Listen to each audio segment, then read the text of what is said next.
period. We're going to have to fight to build this movement and to build it on an independent basis.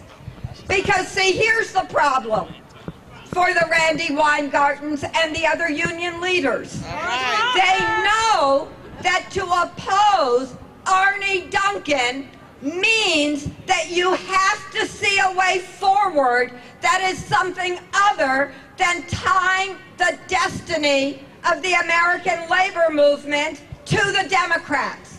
You have to be able to take an independent stance. You have to be able to stand on principle.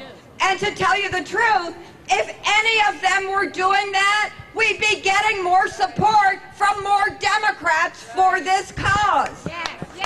But so long as they feel that they cannot stand on principle because it may cause some discomfort for some Democrats, they will not make the fight that needs to be made to defend public education. That's why in July, when the two big union conferences happen, one in New Orleans, the NEA, and the second in Seattle, the AFT, we have got to reassemble at both of those gatherings. We've got to get national slates of union leaders who are prepared to stand on principle and defend public education to run and to win in those union elections. We have to continue to build the new student movement that on March 4th had demonstrations in 35 states to defend public higher education. Throughout the state of California, students have started marching again. They've sat down in buildings and they've created thousands of people on picket lines to defend the sit-ins and the highway blockades. They have been using the methods of the old civil rights movement to build this new civil rights and student movement, and they are fighting for the defense of public education. If we can unite our movements together, those that are fighting, school by school, city by city, to defend this school and that school, those that are fighting in state after state to stop the ending of teacher tenure laws, to prevent the union busting, to stop the privatization, to prevent the degradation of education. If we can come together and build a national movement, unite as one, we can win this fight.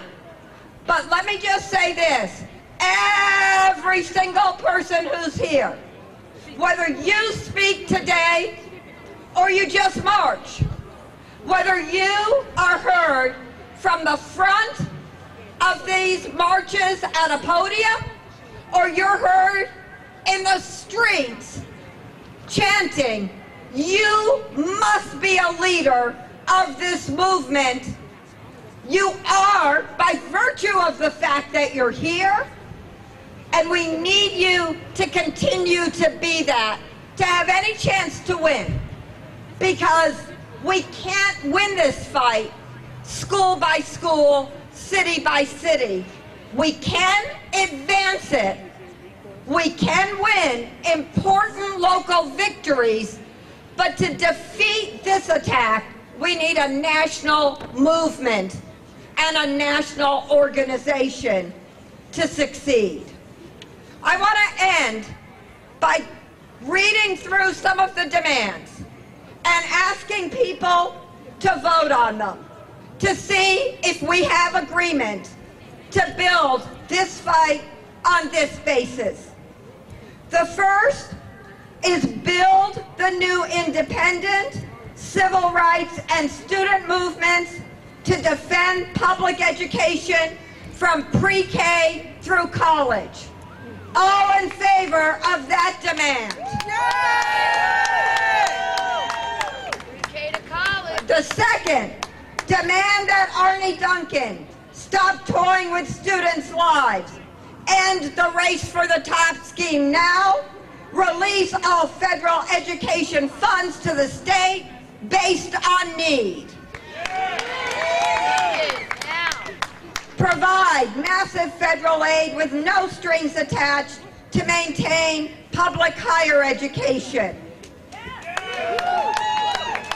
End the attacks against teachers, Black, Latino, and poor, working class, and middle class students of all races. Make public education a right again. No privatization of public education, no tuition or fee hikes, no program cuts, no layoffs, no furloughs. Stop union busting. Stop union busting! No union busting! No more separate and unequal. Restore Dr. King's vision for America. Our children are not for sale. Our children are not for sale! Our children are not for sale! And then finally, make funding public education this nation's priority.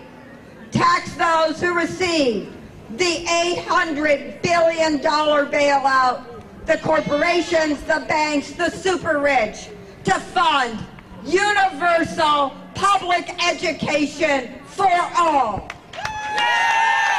Public education! Public education! Public education!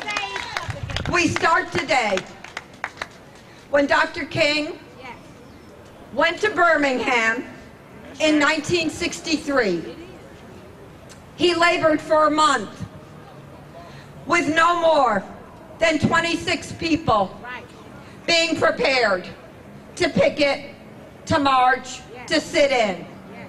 There was no way to fill the Birmingham jails, to break the back of Jim Crow with 26 people. They were too few. There were those who had opposed Dr. King's ever coming to Birmingham.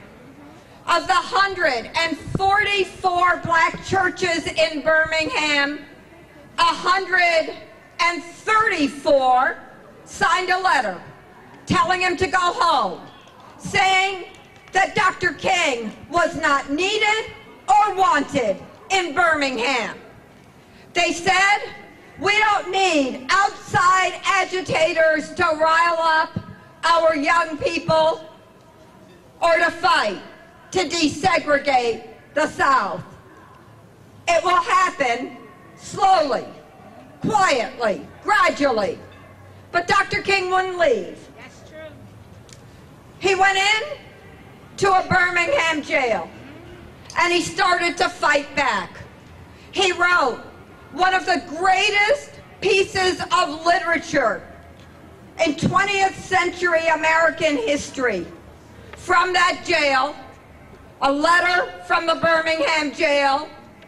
Read it when you get home. He wrote it on the white space of a newspaper, in the margins and down on the bottom, because he had no paper.